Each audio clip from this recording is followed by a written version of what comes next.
wathi phansi ngedidi lungizwe phansi esho ukuthi esho emcimbini we-EFF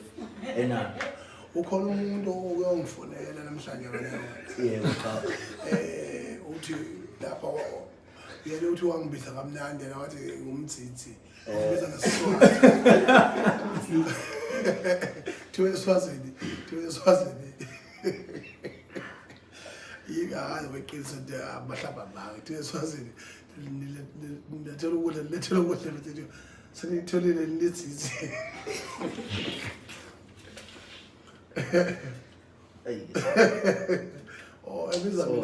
ebiza mina ngumdidi yebo so cha abantu baba nokudideka nje akade bethe iphela bakuledi ukuthi izothila iculo ngoba phela siyasinibona endaweni eziningi ukuthi nokuhamba ngandawonye so manje nakho angisabuza ukuthi abantu ukhuluma umtatheli ukhuluma olubulandeli ukhuluma uphuphu uthini uthi usibona samandawonye futhi mangabe ukhona umcimbi osihlanganisayo mina ngithi fusa kuphela uthini kimi cha ngisho kanje uthini kimi sengisho cha ukuthi ungaphawula lapho nale qhawe cha wena buza umbuzo wena ungalokho ukuthi ukudideka abantu ukudideke bani ngoba umuntu odidekile uwe yebo cha mhlawumbe iqhawe ningachaza lapho ngokuthi uthini utheni mana utheke ngizobona ukuthi phansi ngomtsitsi nomuntu angizwanga alibambile iqhawe igqubu libizwe ngomtsitsi uthi ubiza nomtsitsi cha yazi ukuthi thina njengohulumeni thina njengohulumeni sabahlonipha kakhulu abantu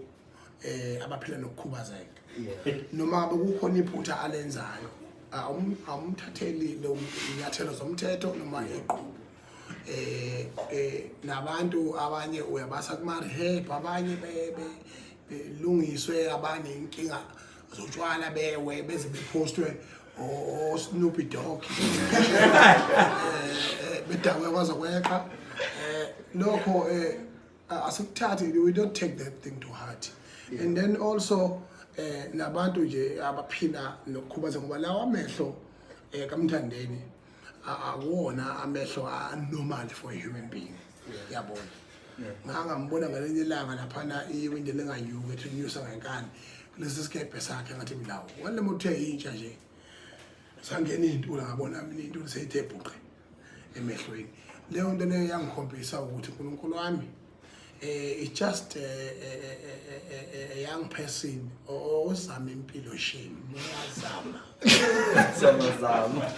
zama